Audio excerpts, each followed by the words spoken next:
Voy a poner a emitir.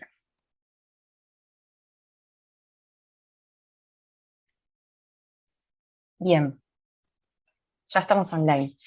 Bueno, les doy la bienvenida a todos y a todas a este evento en el marco de la Semana de la Descripción de las Imágenes.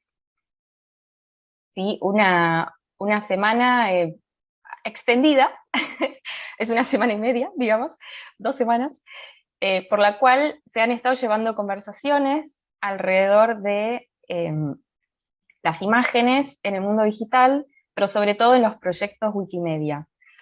Cómo las imágenes, y no solo las imágenes, sino la información, ¿no?, que contiene esas imágenes, eh, se pueden volver más accesibles, pueden ser encontradas más fácilmente en el ecosistema Wikimedia, que como acá ya varios nos conocen de otras actividades, nosotros hace tiempo que estamos promoviendo el uso de los proyectos Wikimedia por parte de las bibliotecas, de los museos, de los archivos y de cualquier otro espacio cultural y de cualquier otra profesión o labor relacionada a lo cultural, porque realmente creemos que, sobre todo después de la pandemia, ¿no?, que transitamos, hubo un gran cambio, ¿no?, en relación a los contenidos virtuales, a cómo estos comenzaron a llegar a diferentes públicos, a públicos, a potenciales públicos, a públicos que no creíamos que íbamos a llegar, a personas de todo el mundo. Y por eso hoy vamos a estar abordando 2 temas que nos parecen muy importantes, ¿sí?, en este contexto. Nosotros le llamamos el poder, a esta gran charla de hoy, el poder de las imágenes.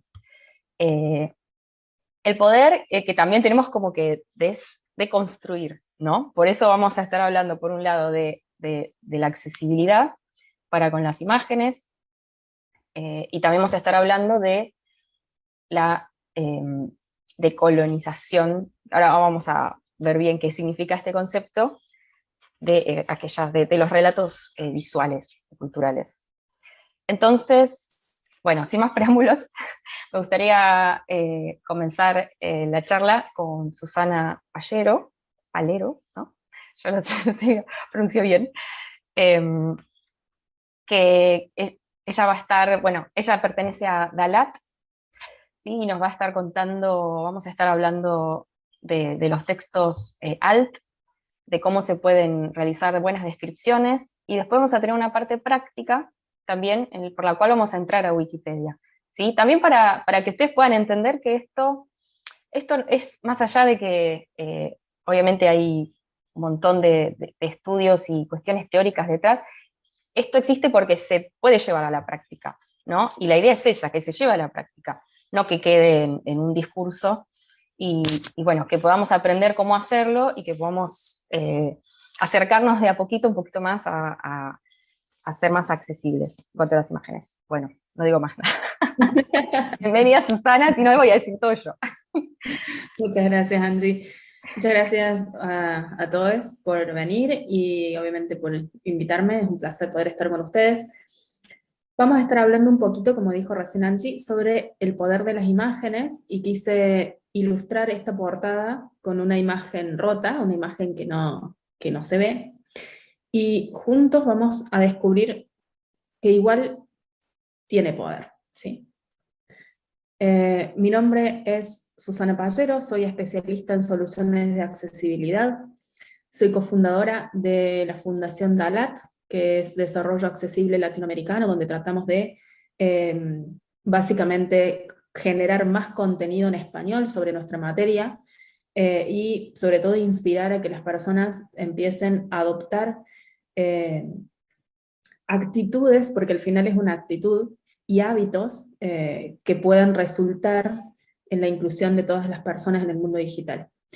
También soy experta invitada de la Asociación Internacional de Profesionales de Accesibilidad, soy miembro activo de la Silver Task Force en el Conformance Subgroup en la W3C, y bueno, hago un montón de cosas porque claramente amo accesibilidad digital. Hace 10 años que me dedico a esto, y bueno, me gusta mucho charlar y aplicarlo en distintos escenarios, en distintas situaciones. Vamos a revisar más o menos cómo va a ser la agenda de esta charla. Vamos a estar hablando sobre qué es accesibilidad digital, para que quede claro para todas las personas, qué es el texto alternativo. Vamos a revisar un par de buenas prácticas y vamos a ver cómo podemos hacer esto en Wikipedia. ¿Qué es accesibilidad digital? La accesibilidad digital es la disciplina que estudia las características que debe tener un producto o un servicio digital para ser usable por todas las personas. ¿Qué es importante de este concepto? Que todos los productos o servicios digitales pueden ser usados por todas las personas, independientemente de su discapacidad o de impedimentos. Ahora vamos a ver un poco el tema de la discapacidad. Según la Organización Mundial de la Salud, el 15% de las personas en el mundo tiene alguna forma de discapacidad. Eso equivale a 1.000 millones de personas, lo cual es la población completa de China, representa 4 veces la población de Estados Unidos, es 1,5 veces la población de todos los países de Latinoamérica, para que tengan una idea, más o menos unas 24 veces la población argentina. Por eso lo primero que tenemos que deconstruir es que cuando escuchamos que se nombra la discapacidad o a las personas del colectivo de personas con discapacidad como una minoría, no estamos hablando de una minoría, estamos hablando de un colectivo minorizado, que no es lo mismo, ¿sí? Se les ha quitado el poder, se los ha invisibilizado históricamente, y por eso no detentan gran parte del poder. Entonces, por ello se les llama minorías, pero no son una minoría claramente. ¿Y qué pasa con los impedimentos? ¿Qué son los impedimentos? Son otras características que podrían impedir, igual, a usuarios que no tienen discapacidad, a que puedan utilizar mis productos digitales o mis servicios digitales por hechos que son circunstanciales, que pueden ser tanto el contexto del uso o pueden ser limitaciones físicas temporales. Vamos a ver un ejemplo en el caso de la visión. Impedimento por limitación física temporal sería como cuando nos hacemos un fondo de ojo y por 2-3 horas no podemos ver bien, ¿sí? En ese caso tenemos lo que antes se llamaba discapacidad temporal, y que ahora pasó a llamarse impedimento temporal, que no nos permite percibir visualmente los contenidos. Un caso de impedimento por contexto de uso puede ser cuando voy conduciendo un auto, ¿sí? Se supone que yo no debo apartar mi mirada del camino, y por eso no debería consumir productos digitales donde yo tenga que leer, por ejemplo, o quitar mi vista del camino para utilizarlos. Por eso existen los navegadores, por ejemplo, de los autos, que reutilizan un montón de tecnologías asistivas, como son los de voz, entradas de voz a texto o de texto a voz, que te dictan y uno le puede dictar instrucciones para evitar justamente esto, de quitar la vista del camino, y lo mismo poder percibir información. Esto yo creo que nos tomemos un segundo para pensar cuántas veces y en cuántos momentos nos encontramos en situaciones de impedimento, ¿sí? De impedimento por contexto de uso o por un impedimento físico-temporal. Y entender que la accesibilidad comprende a todas las personas en distintos momentos y situaciones a lo largo de su vida, porque a través de nuestra vida eso va a ir variando. La capacidad no es siempre la misma en todo tiempo y contexto. Por ejemplo, a medida que envejezcamos, vamos a ir adquiriendo discapacidades, ¿sí? Vamos a empezar a ver menos, nuestra motricidad fina también, vamos a escuchar menos. Entonces, esas son la situación del impedimento, es algo a lo que nadie está ajeno. Sin ir más lejos, recién Angie hablaba de la pandemia, y la pandemia fue un impedimento ambiental que hizo que las personas no pudieran habitar los espacios públicos y por ende tuvimos que, ¿no?, utilizar los espacios digitales para poder encontrarnos, y eso nos puso a todos en una situación de impedimento, en una situación de discapacidad ambiental que le suelen llamar. Entonces quiero que se den cuenta que hay muchas cosas en la accesibilidad, como por ejemplo el acceso al hardware, que yo pueda percibir este producto desde la compu que me dio el gobierno en Conectar Igualdad o en la última Mac, que yo pueda manipular todo tipo de software, que yo pueda elegir si quiero usar un determinado sistema operativo o no. que yo tenga infraestructura de red y que con mi baja infraestructura de red también pueda percibir los contenidos, que eso lo vamos a ver porque es súper importante en el caso del texto alternativo. En el caso del idioma, cuando uno usa un lenguaje simple, eso permite no solamente que las personas con discapacidad cognitiva puedan comprender la información, sino que los motores automáticos de traducción puedan hacerlo de una manera más precisa, ¿sí?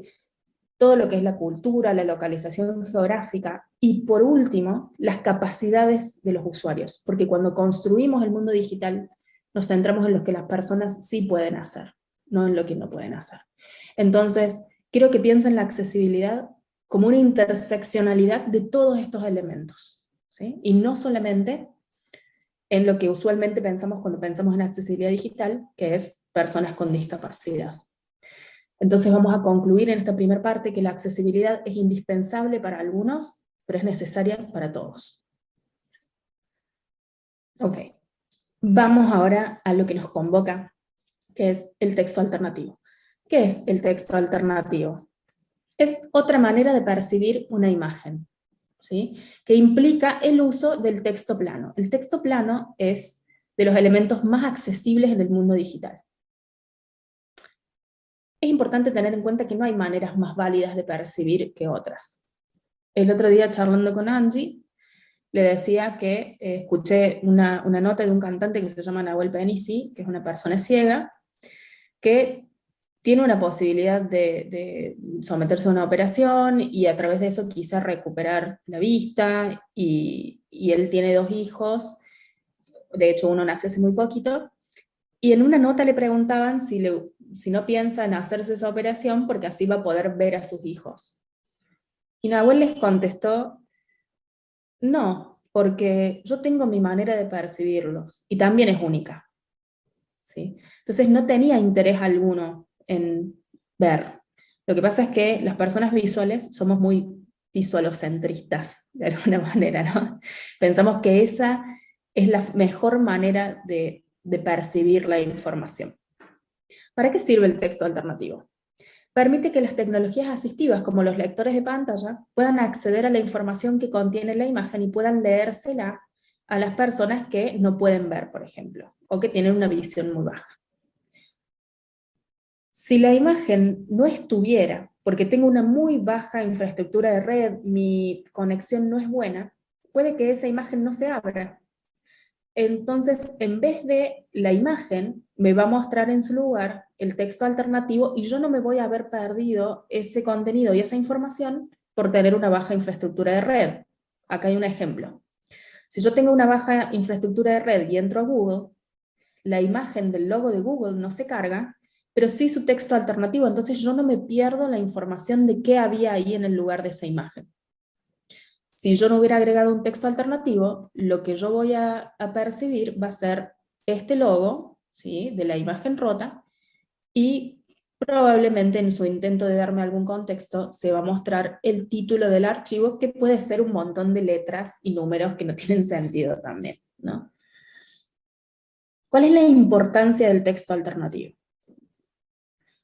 Primero y principal, ayuda a cumplir un derecho humano fundamental, ¿sí? La accesibilidad, tanto física como digital, pero sobre todo la digital, está relacionada al derecho humano al acceso a la información, ¿sí?, que está contemplado en la Declaración Internacional de Derechos Humanos, y que a la vez es fundamental para la democracia, ¿sí?, porque lo que nos permite es tener información para poder tomar decisiones informadas. Entonces es imprescindible en un contexto democrático que podamos acceder a la información. Durante la pandemia algo cambió, ¿sí?, que es que en el mundo digital ya no nos estamos jugando solo el derecho a la información o al acceso a la información, sino que también se trasladaron ahí el cumplimiento del derecho a la salud, del derecho a la educación, del derecho a trabajar. Entonces podemos encontrar que ya ahora no solamente estamos hablando de un derecho humano, sino de muchos derechos humanos que entran a jugar en este mundo digital. Pero durante la pandemia algo no cambió, y es que seguimos pensando el mundo desde perspectivas capacitistas, muy centradas en las maneras de percibir de lo que se llama la, no me gusta la palabra normalidad, pero se suele usar el estándar, ¿sí? Entonces, también seguimos diseñando soluciones que son visuales principalmente, y seguimos sin agregar texto alternativo. La accesibilidad es libertad e independencia, ¿sí? Y sobre todo igualdad para las personas. De hecho, el Tratado de Marrakech lo que intentó hacer fue, de alguna manera, subsanar el hecho de que las personas con discapacidad visual por muchos años no pudieron acceder a la información porque no podían percibir los textos escritos. Volvamos a hablar un poquito más sobre eso luego. Vamos a ver un par de buenas prácticas para escribir un texto alternativo. Así que ahora voy a necesitar un poco de su participación, así que vayan al chat. Angie, si me puedes leer el chat, mejor. Dale. Primero, intentemos ser objetivos. ¿Por qué es tan importante esto? Antes de que el mundo digital existiera y que se empezaran a pasar más textos a braille y demás, las personas ciegas, para poder adquirir información, para poder consumir información, dependían de terceros, ¿sí? Y eso implicaba un riesgo importante a ser manipulado, a ser estafado y demás, porque no podían por sí mismos percibir si eso era real o no. De alguna manera el texto alternativo se asemeja a eso, porque es una persona visual que es un tercero diciéndole a la persona ciega qué información tiene ese texto alternativo. Por ello tenemos que tratar de ser los más precisos, pero también los más objetivos posibles. Entonces, lo que vamos a hacer es evitar calificativos altamente subjetivos, como por ejemplo lindo, feo, mal o bien. Por ejemplo, en la imagen que estamos viendo en pantalla, ponerle como el texto alternativo auto mal estacionado no es correcto, porque puede haber estacionado mal porque estacioné en doble fila, ¿sí? O porque, no sé, estacioné horizontal en un lugar donde tenía que estacionar vertical, no sé, ¿no? Entonces, voy a ser más precisa y voy a poner auto estacionado junto a un cartel de prohibido estacionar. Entonces sé que está mal estacionado y sé cuál es el contexto en el que está mal estacionado, ¿sí? No seamos redundantes. Un poco del capacitismo es decir imagen de, no importa si es imagen de, no tiene sentido esa palabra para una persona que no la percibe, ¿sí? Los lectores de pantalla ya dan ese contexto, los lectores de pantalla leen el texto alternativo y después dicen imagen, ¿sí? Entonces, por ejemplo, en este caso, tenemos una imagen de Dean Kamen, que es quien desarrolló esta tecnología asistiva, que es una silla de ruedas con sistema de giroscopio, que esa misma tecnología la reconvirtió y creó el Segway, que muchos lo conocen, que es, lo usan todo el mundo, digamos, que son como eso en los que vas parado y se mueve, no sé cómo describirlo, ahí no sé cómo le haría el texto alternativo a esa imagen. Entonces no pongamos imagen de Dean Kamen en silla de ruedas, ponemos directamente Dean Kamen en silla de ruedas con sistema de giroscopio. Lo bueno si breve, dos veces bueno, ¿sí? Vamos a informar lo suficiente, pero no nos vamos a detener en información que es irrelevante. Tenemos aproximadamente un límite de 125 caracteres, siempre se suele decir contalo en un tweet, como para tener un límite de caracteres. Entonces vamos a ir a lo que es importante. Por ejemplo, no voy a poner un texto alternativo que diga imagen de Dean Kamen vestido formal sentado en una silla de ruedas con sistema de giroscopio haciendo una demostración en habitación abierta. No. Un montón de esa información es completamente irrelevante para lo que yo estoy tratando de transmitir en información de esta imagen. No usemos palabras sueltas, eso suele ser muy típico cuando queremos ayudar a motores de búsqueda o cuando queremos optimizar lo que es SEO, ¿sí? Que es justamente la optimización de la búsqueda para poder posicionarse mejor, por ejemplo, en Google o lo que fuera. No las utilicemos sin sentido, ¿sí? Por ejemplo, en este caso no pongamos Dean Kamen, silla de ruedas, giroscopio, habitación amplia, ¿no? Armemos una frase y digamos lo mismo en una frase coherente.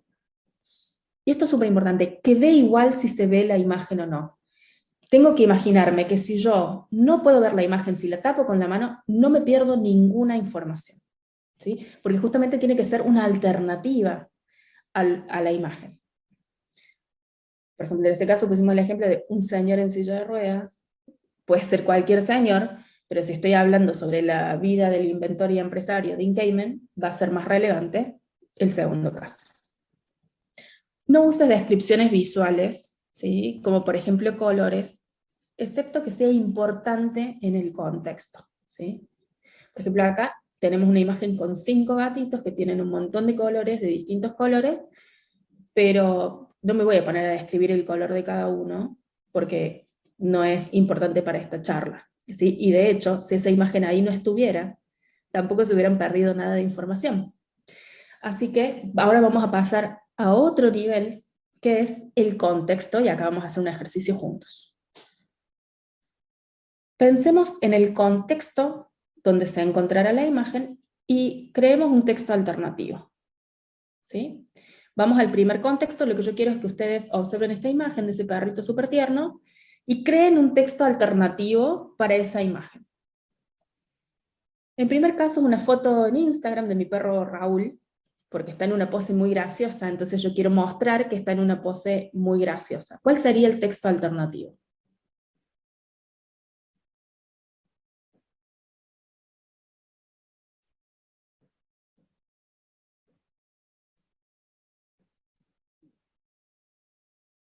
Estás muteada, Angie. Ah, no, igual estoy pensando. No, Fiona pregunta qué tipo de perro es. No sé si será relevante para la descripción. Bien Fiona ahí, bien Fiona ahí. Ya vamos a llegar ahí. Bien. Si estoy subiendo una foto en Instagram, se supone que en Instagram tengo, salvo que sea un influencer, tengo personas que me conocen. Entonces puedo poner Raúl con una patita levantada, con carita de pícaro, ¿sí? Puedo asumir información, como que mis amigos saben quién es Raúl, que es mi perro, ¿sí? ¿Hay alguno que se prendió? Ahí ahí Teresita dice, perro pequeño con una patita levantada, gesto gracioso. Así. Me gusta, sí. Y es un... Perdón, tenemos otra más. Tam dice, perro pequeño en un sendero atento al observador. Me gusta. Y por ahora son esos dos, pero yo imagino que hay más gente escribiendo, porque ya... A esta gente le gusta participar. No, pero Te adelanto. lo importante del contexto es que, por ejemplo, si estamos hablando de Instagram, por ejemplo, a mí me gusta mucho jugar en mi Instagram con el texto alternativo, porque tengo muchos amigos que son personas ciegas y usuarias de lector de pantalla. Entonces, muchas veces comparto imágenes donde hay detalles que me gustan o me parecen graciosos, pero son muy visuales y más bien intento transmitir lo que yo siento en esa imagen y contarles cosas de paso. Entonces, en ese contexto podemos hacer como referencias más personales porque estamos hablando con un grupo que nos conoce.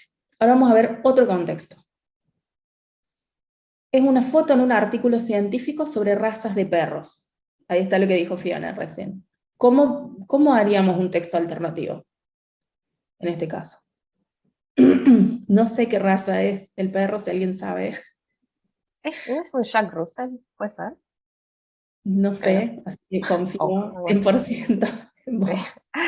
Ahí dicen algunos en el chat que sí. Hay varios que siguieron poniendo respuestas del anterior. Pero bueno, Ah, vamos con este. Cambiamos el contexto del Instagram ok. al artículo Claro. Ahora científico. estamos en un contexto donde las personas que nos leen no nos conocen, donde lo que las personas vienen a buscar al artículo es información sobre distintas razas de perros, y donde lo que yo estoy haciendo es mostrar a un sujeto X, ya no importa que es Raúl, y lo que quiero exponer no es ni su gesto, ni que está con una patita levantada, ni que está de una forma muy graciosa, sino que es de una raza determinada. ¿Sí? Entonces el texto alternativo ahora se va a centrar en proveer la información de perro de tal raza, ¿sí? Y quizás no es importante nada más, ¿sí? Para completar la información. Ahora, resulta que se perdió Raúl. Se perdió Raúl. ¿Cómo hacemos un texto alternativo ahora? ¿Sí? Obviamente el texto alternativo va a estar más relacionado a las características de mi perro en particular, ¿no? Raúl. Raúl tiene las orejitas marrones, casi toda su carita marrón, una parte blanca, un par de manchas de color negro con marrón, ¿sí? Voy a describir, ahí sí voy a involucrar referencias visuales, como por ejemplo los colores, porque las personas comparten esa información, la recomparten para que encontremos a Raúl. Entonces, si una persona ciega lee mi post y se entera que se perdió Raúl, puede después describírselo a otra persona. Puede decir, che, se perdió un perrito blanco con la cabecita marrón, le puede compartir esa información. ¿Sí? Entonces, de repente, algo que habíamos dicho que no había que hacer, que era referencias visuales, empiezan a tener sentido. ¿Sí? Porque lo que estamos haciendo es buscar a Raúl, en este caso. Y si de repente tengo un post en Instagram que habla sobre lo bella que es la vida, ¿qué le puedo poner de texto alternativo a Raúl que está ahí? No me está dando ninguna información, Raúl. Raúl es totalmente decorativo, subí una foto y quería decir qué linda que es la vida, y el mensaje que tiene esa publicación es qué linda que es la vida, ¿sí? No está relacionada a Raúl directamente, entonces no hace falta un texto alternativo. Lo cual nos lleva a la siguiente pregunta. ¿Todas las imágenes necesitan texto alternativo? No. ¿Sí? Para saber cuáles sí y cuáles no, tenemos que diferenciar los tipos de imágenes. ¿Sí? Tenemos 3 tipos de imágenes: las decorativas, las informativas y las funcionales. Las decorativas son aquellas imágenes que no llevan texto alternativo, no deberían llevar texto alternativo, porque son irrelevantes o son redundantes. En este caso, estamos mostrando en pantalla una imagen de un post de Instagram, en el que no le vamos a asignar un texto alternativo, porque quizá está decorando la información que está en el pie de foto, que habla sobre dale like a esta foto en Instagram, o sobre algo para celulares, ¿no? Entonces decidí poner una imagen de un celular, pero no me está transmitiendo ninguna información, y hacerlo, tratar de inventarlo, puede generar redundancia, lo cual no es cómodo para nadie, o que sea totalmente irrelevante, y eso lo haga más complejo para personas que tienen, por ejemplo, discapacidades cognitivas. Las imágenes informativas son aquellas imágenes que sí son útiles para que el usuario pueda entender la experiencia completa. Recuerden que el texto alternativo es equivalente a la imagen, son alternativos. Pero la información que me da la imagen en respecto al contexto que tiene puede ser importante o no. Entonces puede estar soportando la información, como apoyando la información, o agregando más información, o no, o puede ser totalmente decorativo. Entonces, por ejemplo, en este caso tenemos una imagen donde, si bien hay una parte que es decorativa, que vendría a ser este elemento no esencial, que es el dibujo del celular, hay una parte que es una imagen de texto, ¿sí? Que sí es un elemento esencial, que dice cómo hacer tu contenido más accesible para Instagram. En ese caso, nuestro texto alternativo es ese, no es imagen de teléfono celular y a su derecha el texto que dice cómo hacer el contenido más accesible, ¿sí? Tenemos que evaluar las imágenes y entender que quizás no toda va a ser relevante. También tenemos otras imágenes que se llaman imágenes funcionales, que son aquellas que lo que hacen es exponer una funcionalidad, ¿no? Una acción que se puede disparar cuando el usuario interactúa con ellas, como por ejemplo el corazoncito del Instagram para dar me gusta, el globito de texto para comentar, el avioncito para compartir, ¿sí? En ese caso, nuestro texto alternativo, lo que nosotros vamos a poner como reemplazo de esa imagen, no va a ser corazoncito, globito, avioncito. Va a ser me gusta, comentar, compartir. ¿Sí? Entonces, cuando son funcionales, vamos a explicar qué hacen. nosotros nos vamos a enfocar en imágenes informativas, ¿sí? En el caso de Wikipedia, vamos a tener imágenes informativas, que pueden o no ser decorativas, y tenemos que decidir qué información dan, cuál es importante, cuál es relevante y cuál no. Esto quiero que nos detengamos un segundito para cerrar esta parte teórica, porque ahora vamos a ir con Angie a Wikipedia y vamos a ver cómo agregar este texto alternativo, pero les voy a pedir su atención para que juntos contemos hasta 5, ¿sí? Vamos a contar 1, 2, 3, 4, 5. Según la última estadística, cada 5 segundos una persona se vuelve ciega en el mundo. Una persona adquiere ceguera en el mundo una cada 5 segundos. Cada 1 minuto, esa persona es un niño. Que las imágenes sean barreras u oportunidades está en nuestro poder. Así que usémoslo. Y si esta charla de alguna manera les dio ganas de empezar a escribir sus textos alternativos, vamos a ir a Wikimedia, a Wikipedia en particular, y vamos a revisar con Angie los textos alternativos. Justo pasa el camión de bomberos por el frente de mi casa.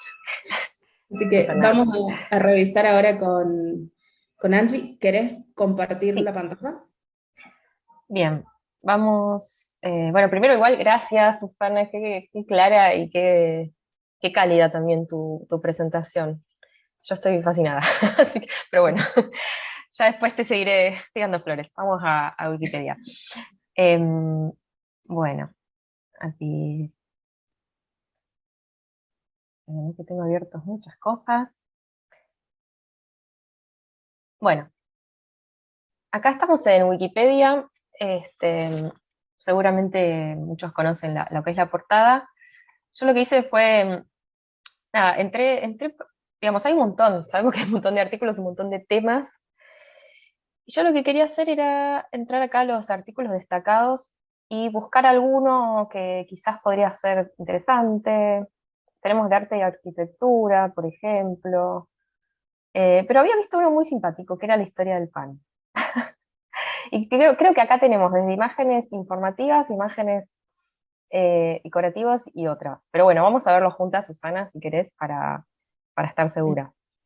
Bueno, pero estaría bueno que lo construyamos en conjunto, ¿no? Sí. Estamos hablando de la historia del pan y tenemos esta imagen. Esto también es importante. El pie de foto puede ser otra forma de texto alternativo, que obviamente se brinda para todas las personas. Es muy útil sobre todo para personas también con discapacidades cognitivas o de baja visión, que no usan lector de pantalla. Pero supongamos que no tiene un pie de foto, ¿qué texto alternativo le pondríamos a esta imagen? ¿Es una imagen informativa? ¿Es una imagen decorativa? ¿Qué pensamos que podemos describir de esta imagen? De acuerdo a lo que informa el artículo. Otra cosa que es importante pensar cuando pensamos en el texto alternativo es, ¿estamos haciéndole perder el tiempo al usuario? ¿O no? Entonces, realmente amerita que hagamos una descripción de esta imagen. En este caso, yo no le pondría un texto alternativo, ¿sí? Sin embargo, se puede resumir en que es una ilustración. Eso me parece importante, porque justamente nos está un poco diciendo que esto es más bien decorativo. Y que está relacionado a el pan, o que está inspirado en el pan. Ahí tenemos a Vivi. A ver, dice, señor con ropas de trabajador cortando pan sobre sus rodillas. Me encantó. Ahí tenemos una similar. Y me encanta. Eso también es importante. Cuando empezamos a tener estos conceptos sobre la construcción del texto alternativo y encontramos coherencia entre lo que hemos pensado distintas personas, significa que estamos siendo objetivos, ¿sí? Mm. Significa que estamos construyéndolo correctamente, porque estamos generando un patrón de comunicación en el que las personas van a poder percibir la información de una manera mucho más clara, ¿sí? Entonces, está bueno que dos personas distintas hayan construido algo tan parecido. ¿Querés Bien, revisar qué texto alternativo tiene la imagen? Si tiene vamos uno. a ver. Sí, bien. Em, Vamos a entrar a la edición, ¿sí?, de Wikipedia. Simplemente aquí a la derecha tenemos, bueno, varios botones. Uno de ellos es editar. Es el editor visual. Yo siempre digo que se parece un poquito a un Word, ¿no? Con una barra que dice párrafo y se le puede dar formato. En este caso lo que vamos a hacer es cliquear sobre la imagen, y a la imagen, que acá vemos cuál es el nombre, probablemente el artista, vamos a poner editar. Cuando ponemos editar vemos que está la leyenda, que es lo mismo que estamos leyendo recién, ¿no? En el artículo, el pan es un elemento básico, etc. Y el texto alternativo. No hay, en este caso, texto alternativo. ¿Verdad? Sí. Bueno, vamos a poner el texto alternativo que surgió del chat. Bien.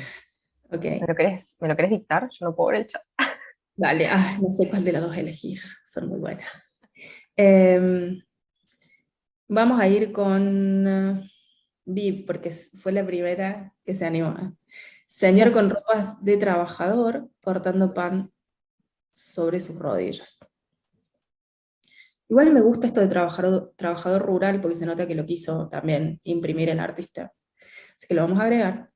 Bien. Y vamos a poner, bueno, ya el pie de foto nos indica que es una ilustración, entonces no hace falta que agreguemos, ¿sí?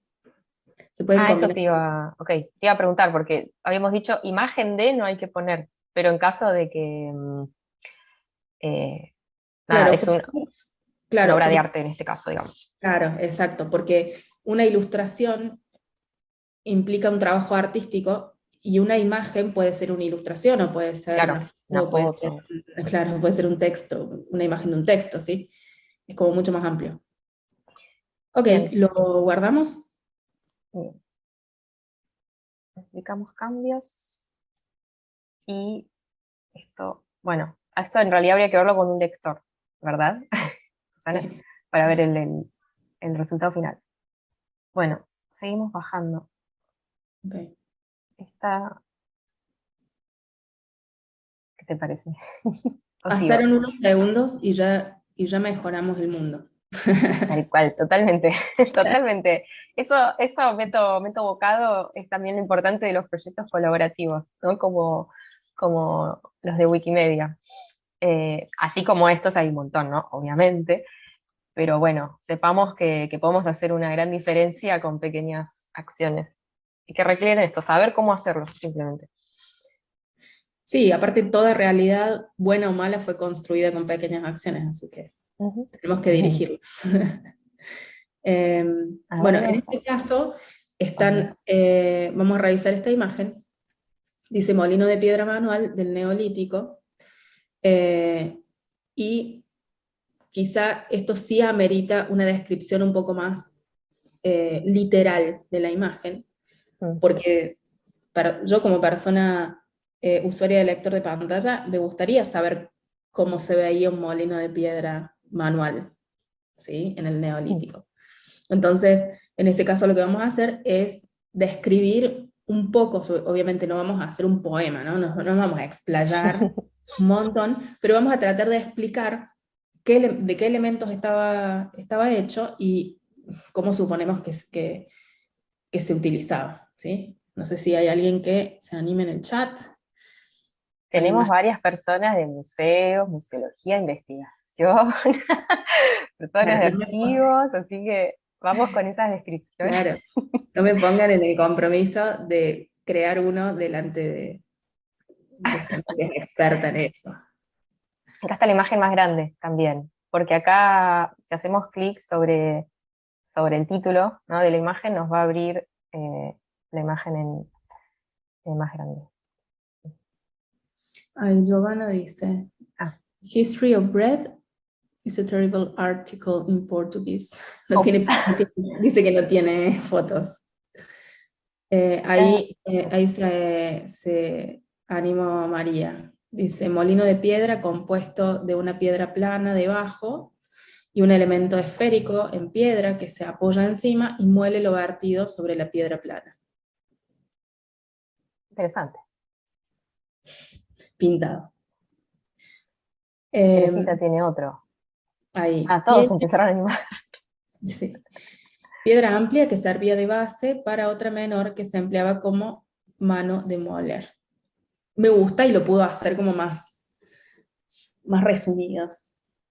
Porque además imagino que no todas deben haber sido esféricas y puede, como que dejó abierto eso también, me gusta. Base de piedra tipo plato circular con piedra redonda.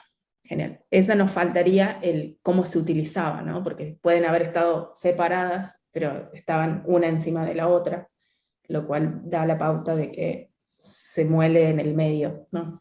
Pero sí, me encanta. Elijamos uno, o como dijo Astrid recién, construyamos uno en conjunto. Y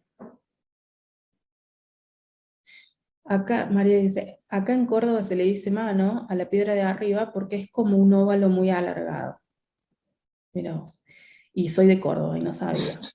Somos muchos cordobeses con distintos saberes. Genial. Bueno, esto es interesante también, porque si vamos a utilizar lenguajes que por ahí son o muy técnicos, en Sacate por lo menos, si vamos a usar términos que son técnicos, vamos a tratar de evitar eso, ¿sí? Porque no todas las personas van a comprender. O si son regionalismos, también va a ser difícil de comprender. Entonces, tratemos de ir siempre a lo general, ¿no? Porque, por ejemplo, yo me estoy enterando ahora que se dice mano a la piedra de arriba por la forma que tiene, pero no lo hubiera deducido quizás del texto alternativo solamente. Claro. Así que podemos, lo dice Araceli, molino formado por una piedra plana como cuenco y una piedra esférica como machacador y un puñado de granos de avena. Tam dice piedra plana, tallada para moler trigo con piedra redonda. Ahí como que hace una síntesis. Todos son válidos. Todos son buenos. Todos son buenos, todos a la final.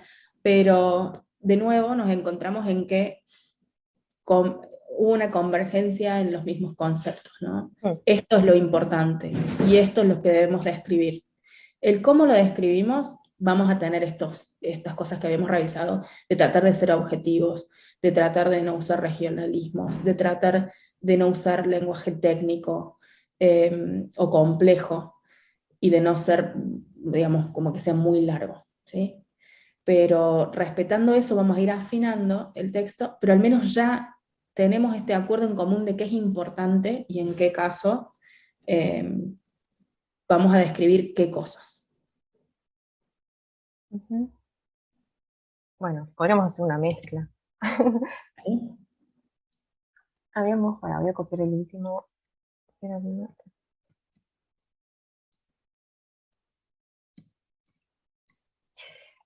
O sea, no quiero hacer preferencias, ¿eh?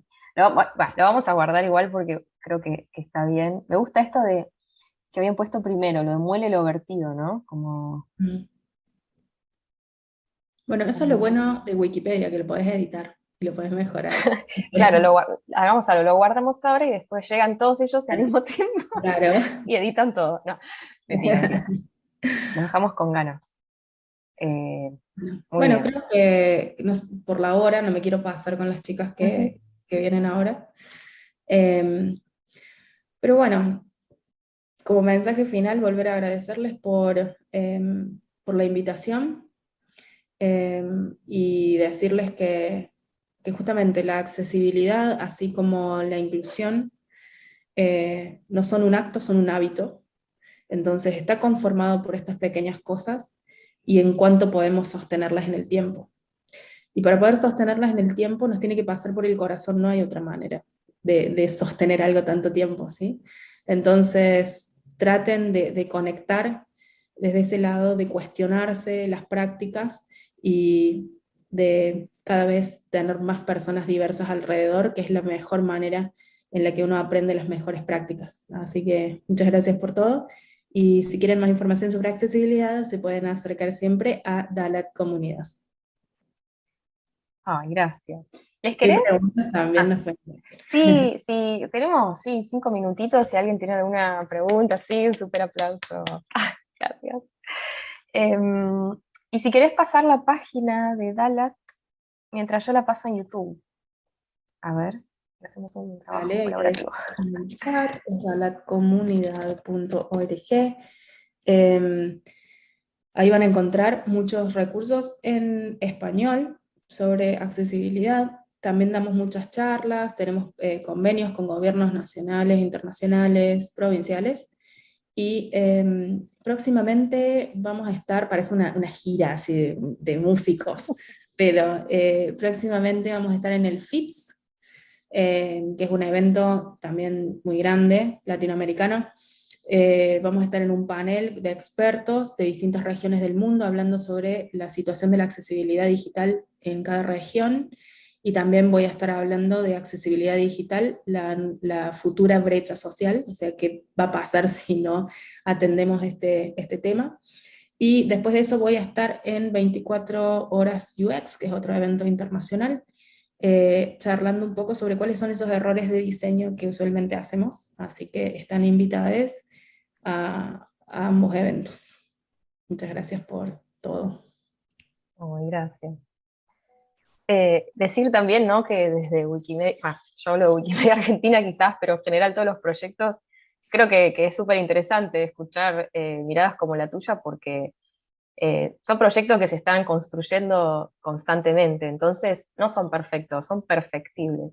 Así que todas estas maneras de mejorar nos suman a todos un montón. Así que te reagradecemos también así de parte interna, ¿no? De los Bueno, equipos de Wikimedia Global. muchas gracias. Qué bueno. Bueno, ahora vamos a ir con... Igual si cualquier pregunta nos quedamos después, estamos todos aquí conectados aún. Vamos a pasar a nuestra segunda charla, ¿sí? Donde están, a ver, están todas, ¿no? Está Irene por ahí, sí, me levanta la mano. Bien, y está Evelyn, sí, están todas preparadas. Bueno, las voy a presentar primero. Las chicas, sí, forman parte del grupo de interés especial en educación de museos y de colonialidad, del CECALAC.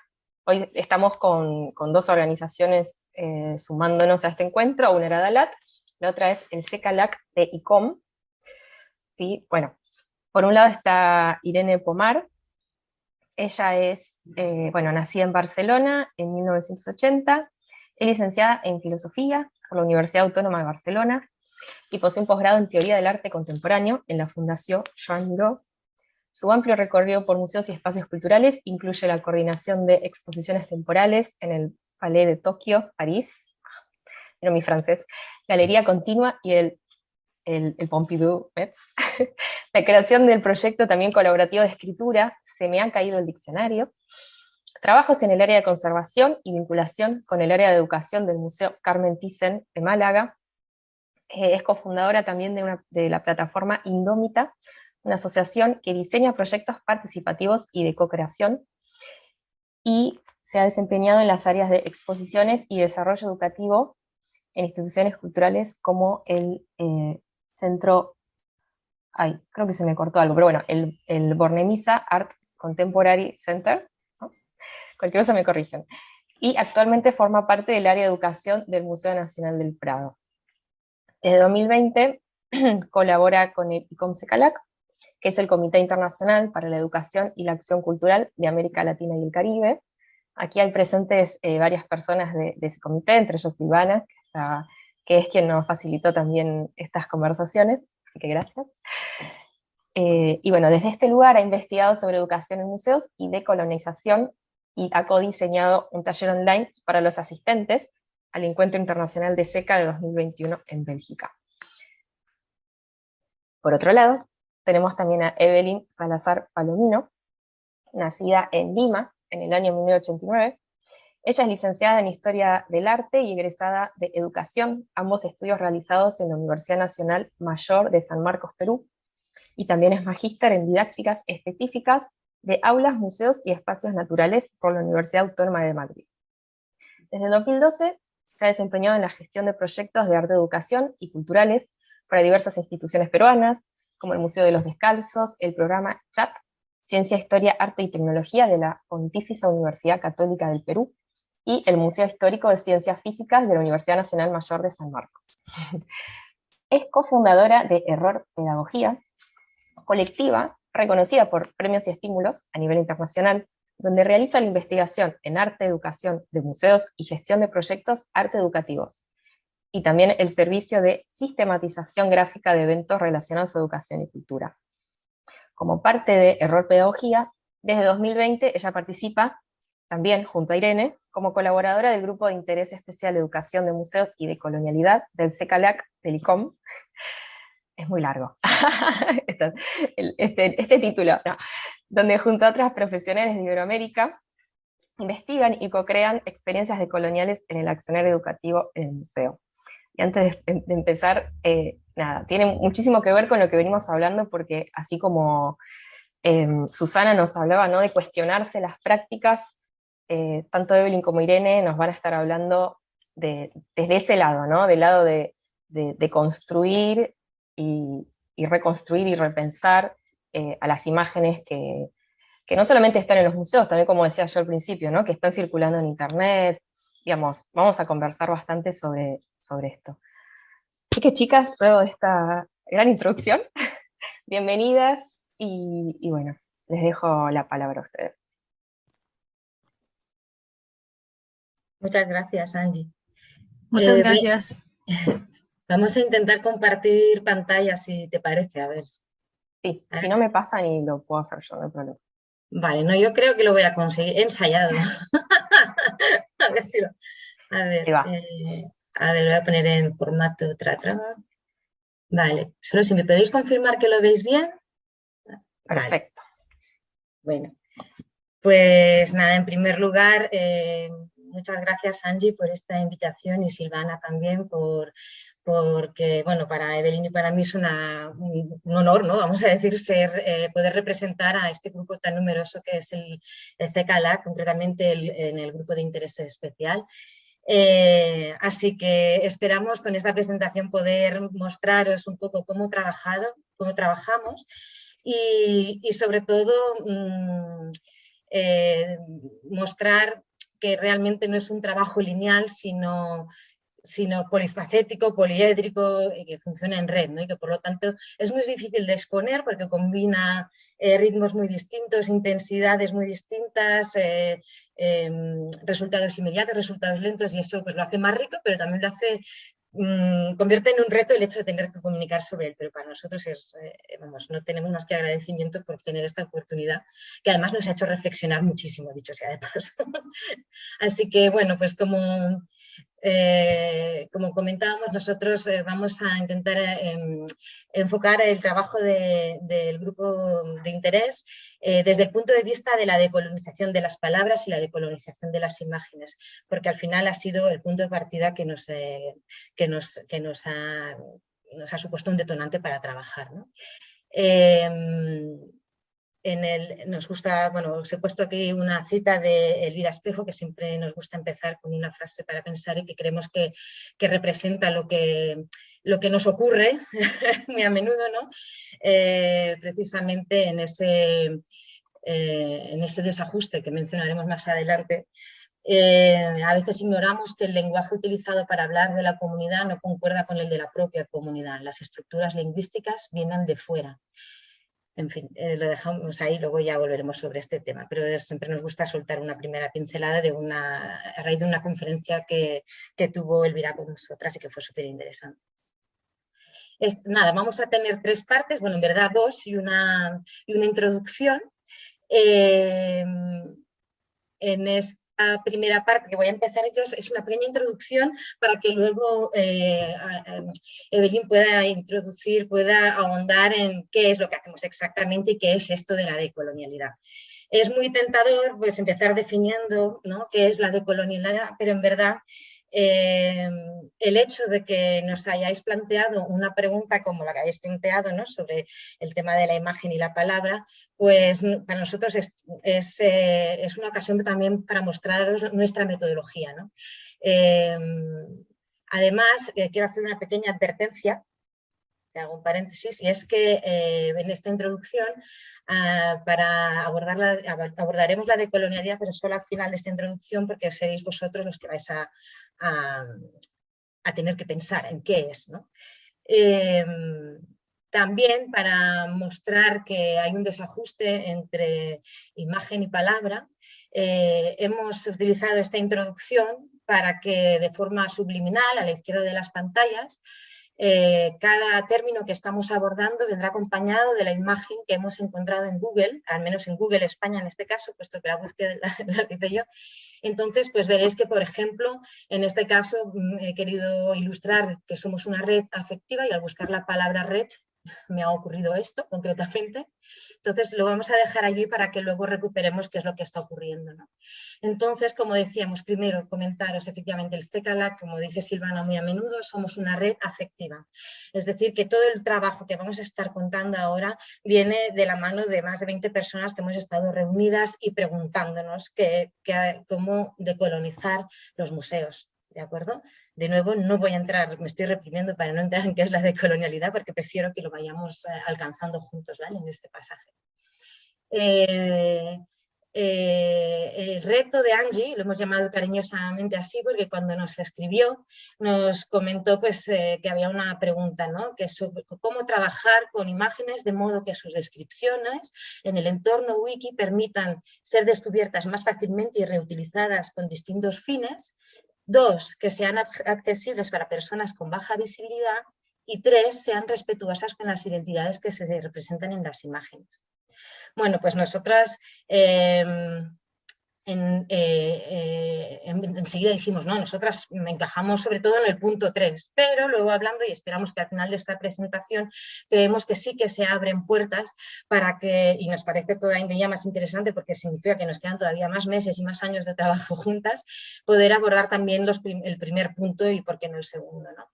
Pero efectivamente nuestro punto de partida y nuestro reto inicial creemos que es sobre todo el de pensar en las imágenes y en la relación de las imágenes con las palabras desde la óptica de que sean respetuosas con las identidades que representan. Entonces, en este trabajo que hacemos, lo primero que queremos apuntar es que que percibimos un desajuste, ¿no? Ese desajuste bueno, tiene como 3 ámbitos, ¿no? Uno que es entre los objetos y las imágenes y las palabras y conceptos que los acompañan. Por otro lado, hay también un desajuste entre las palabras y las culturas a las que se refieren, ¿no? Y más adelante veremos un ejemplo que pondrá Evelyn, como en un museo a menudo ponemos una imagen que representa una cultura, pero la descripción que se hace de esa imagen excluye completamente a la cultura del ámbito del museo, ¿no? Esto lo dejo como pincelada, ya voy dando pistas de hacia dónde va la decolonialidad en los museos. Y luego también un desajuste entre las curadorías. Entendemos, para los que no están implicados en los museos, la curaduría es todo el establecimiento, bueno, tradicionalmente es el establecimiento de un discurso previo que determina la elección de un tipo de obras y de un recorrido, ¿no?, en el museo determinado. Pues también hay un desajuste entre esas curadorías y las realidades a las que se refieren, los temas que se quieren tratar, que de nuevo excluyen ciertas voces. Entonces nosotras, con el trabajo del CKLAC y, bueno, concretamente el grupo de interés de educación y de colonialidad en museos, tenemos una gran preocupación por encontrar cómo ensamblar ese desajuste precisamente, pero sobre todo y lo que es difícil en este trabajo es que no buscamos en ningún momento conceptos o imágenes estancos, porque no sería coherente, ¿no?, precisamente, sino que buscamos que la relación entre las palabras y las imágenes y entre las representaciones y las realidades a las que se refieren sean fruto de un aprendizaje que el propio museo haga, ¿no? Siempre escuchando de forma activa a las personas a las que se está refiriendo el objeto o la obra que se está mostrando en el museo. Pero claro, para hablar de esas imágenes y esos desajustes, primero tenemos que estar de acuerdo en sobre qué es una imagen, ¿no? Entonces hemos hecho el ejercicio sencillo de buscar qué es una imagen en el diccionario. De nuevo caemos en la definición de representación, de retrato, siempre tiene un carácter descriptivo, tiende a referirse a algo ajeno a ella misma. Es una imagen en sí misma, no tiene un valor si no es porque se está refiriendo a una realidad determinada y seguramente porque está acompañada de otras imágenes. Hago un pequeño paréntesis para mencionar que Google aquí como primer resultado, como podéis ver, propuso como resultado de la palabra imagen, propuso un borrador de fondos de imágenes. En fin, esto... Y esto lo que nos lleva a pensar es que y creo que es un punto de partida importante, que es el tomar conciencia de ese desajuste significa también darnos cuenta de lo fina que es la frontera entre una imagen adecuada y una que no lo es, en el sentido de que, por ejemplo, si veis estos pantallazos que he hecho de los resultados de Google, no todas son imágenes incorrectas, pero sí que percibimos una tendenciosidad. A veces vemos yo qué sé, intereses comerciales, tal vez podemos percibir, pero a veces no tienen verosimilitud, ¿no? Y esa verosimilitud es lo que las convierte en peligrosas y es lo que hace que a menudo genera una conformidad y no nos demos cuenta de que hay muchísimo más que reflexionar y que aceptando la inmediatez de una imagen estamos excluyendo muchísimas representaciones posibles, ¿no? Y esa es una de las primeras reflexiones que creo que hicimos en el grupo de trabajo. Y hemos visto... Ay, perdón. Una consulta. ¿Puedes ir un poquito más despacio para la traducción en inglés, más que nada? Claro, perdón, sí, te voy como para no demorarme. No, vale. No, yo porque hay palabras muy específicas que están buenísimas que las digas, pero por ahí el traductor está como buscando cuáles son esas palabras. Perdón. Tranqui, igual se entiende. Gracias. Pues en hemos mencionado la imagen y el desajuste que puede generar el hecho de aceptarlas de forma inmediata, ¿no? El primer resultado que vemos como representativo de un concepto o de una realidad que estamos intentando representar, porque estamos excluyendo otras posibilidades. Pero para solucionar eso a nosotros nos vino muy bien la definición de palabra, ¿no? El origen de la definición de palabra es que viene del latín de parábola, que significa originariamente comparar, poner al lado, establecer paralelos, mucho antes de referirse a la idea de narración o de habla que tenemos hoy en día, ¿no? Entonces, nosotras para trabajar sí queremos tener esa premisa, ¿no? Un poco lo que comentaba antes Susana, que me ha gustado mucho, es esa idea de que en cuanto hay muchas voces que consiguen un consenso, seguramente nos estamos acercando a algo objetivo, ¿no? Pues esto es lo que creo que permite el trabajo coral, ¿no? Que hacemos desde el CECA. En esta imagen de la izquierda, en mi caso, es el primer resultado que salió en Google. Me hizo muchísima gracia buscar la palabra y que saliera esto, porque anuncia perfectamente lo que os vamos a proponer a continuación. En fin, yo sé que la pregunta que nos estamos planteando todos es qué es de colonialidad y específicamente qué es de colonialidad en el museo. Pero quisiéramos proponeros un primer ejercicio que hicimos nosotras mismas para arrancar el trabajo y que hacemos siempre en los talleres que hemos hecho y el que vamos a hacer también lo vamos a plantear porque nos gusta plantearnos las preguntas desde cero para ver desde dónde estamos trabajando, para que tomemos conciencia de en qué punto estamos para poder seguir avanzando juntas, ¿no? A partir de lo que sabemos. Entonces, lo que os propongo, voy a dejar de compartir un segundo para no equivocarme, perdonad. A ver, lo que os proponemos con Evelyn, que ella me va a ayudar, es que en el chat os vamos a proponer 3 preguntas, de una en una. Entonces, cada pregunta contendrá un enlace y solo necesitáis hacer clic en ese enlace y contestar a la pregunta con 1 o 2 palabras. Y yo a la vez estaré, si todo funciona, compartiendo los resultados de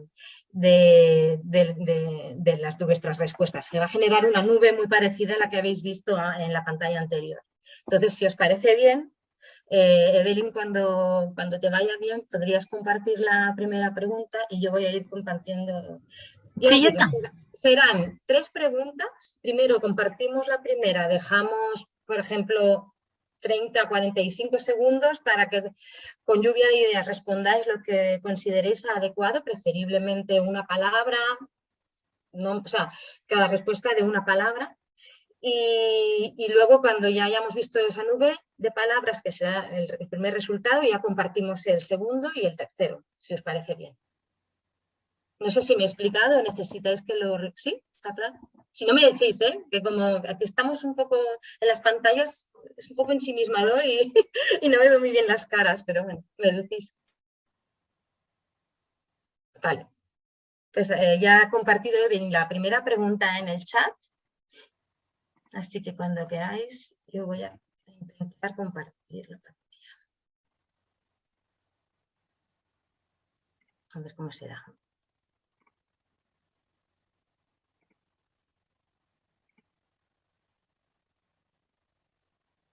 La primera pregunta es ¿qué entiendes por colonialidad? Y si no me ha fallado el cálculo, estaréis viendo en pantalla lo que es las respuestas que estáis compartiendo.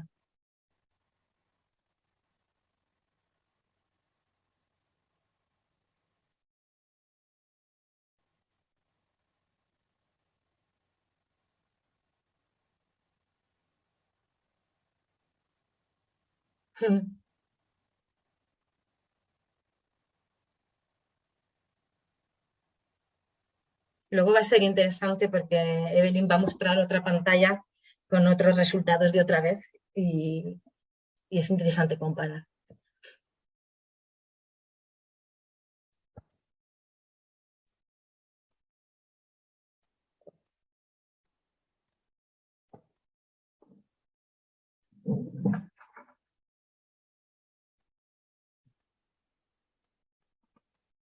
Sí. Genial. Creo que ya compartió la pregunta 2. Cuando queráis, voy a ir compartiendo también la pantalla de la 2 por si vais respondiendo. No, todavía no.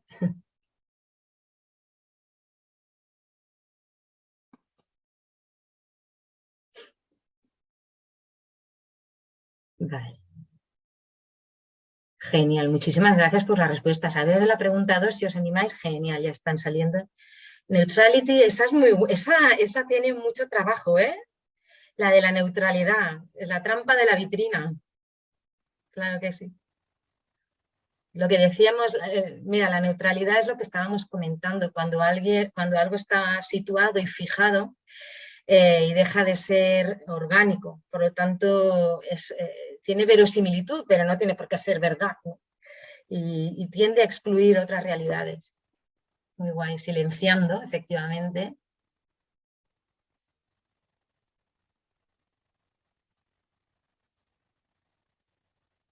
Jo, muchas gracias, soy súper inspiradora. Curaduría.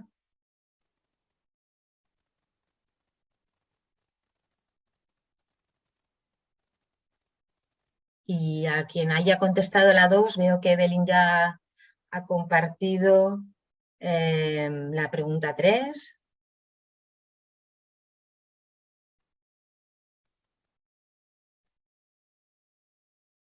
Yes, thank you to English people. Sorry that I don't make it in English.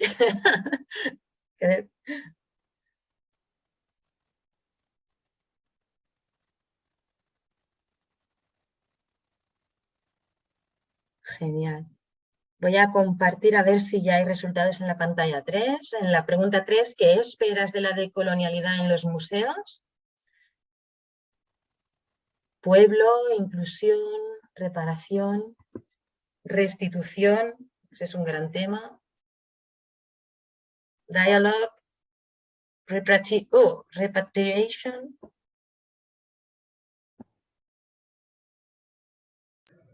Eso es lo que conversábamos con Angie antes, ¿no? Que en inglés sí se están utilizando las palabras decolonize, decolonization, repatriation como sinónimos de lo que nosotras sí entendemos, ¿no? En lo que hemos estado discutiendo. Inclusión, efectivamente. Democratización. Genial. Bueno, esto es de una riqueza. Nosotras lo comentábamos antes con Silvana y también con Evelyn, es que esto es útil para establecer una base para esta conversación que estamos teniendo, pero a nosotras también luego para seguir trabajando nos viene muy bien, porque a veces hay términos que a lo mejor no habíamos contemplado. Y lo de tener en inglés también nos viene fenomenal. Así que muchísimas gracias. Así que voy a volver a... De todas formas, esto lo guardamos y os lo podemos enviar si quiere Angie, y luego lo intentamos compartir al chat, por si alguien quiere tener la imagen. Pero bueno, voy a volver a la presentación para que pueda seguir Evelyn. Si no. Pero muchísimas gracias, de verdad. A ver, voy a volver a poner en presentación. Entonces, en resumen, hemos... saliendo del desajuste, ¿no?, entre las palabras y las imágenes, a la hora de, cuando pensamos en el desajuste, de la imagen y la palabra y la trasladamos a los museos, los puntos, las claves que se nos activan, ¿no?, es que se nos enciende una especie de búsqueda de nuevas curadorías.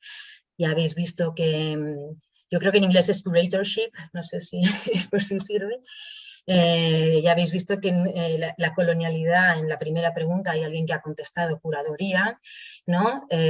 Intentar buscar del discurso preestablecido que determina la presencia y orden de las imágenes y sus textos, a dar un espacio a las narrativas de las comunidades, ¿no? Luego también una búsqueda de nuevas voces, ¿no?, que en el origen de las realidades a las que representan las imágenes y los objetos hay personas conocedoras a las que podemos escuchar y de las que la institución puede aprender. Y luego, como veréis más adelante, en el seno del grupo de trabajo existe también este instinto, una voluntad, ¿no?, de querer renombrar, que significa renombrar, dar nuevos significados a las imágenes, resignificar, que es dar nuevos usos a las palabras, que a menudo es difícil decidir cuándo hay que cambiar la palabra o cambiar el significado, o también visibilizar y mostrar significados ocultos, ¿no?, que también acompañan a voces en general silenciadas. Entonces, con esto doy yo la voz a Evelyn para que siga ella compartiendo el primer punto, ¿no?, sobre el poder de los museos.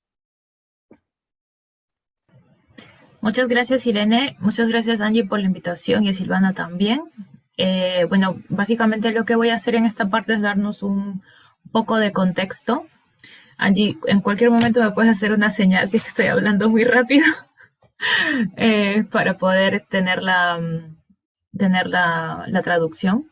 Y básicamente lo que nosotras hacemos desde el grupo de interés especial, como dijo Irene al inicio, solo somos 2 de más de 20 profesionales que están relacionadas al espacio específico del museo o que han estado relacionadas en algún momento a este tipo de institución cultural, ¿no?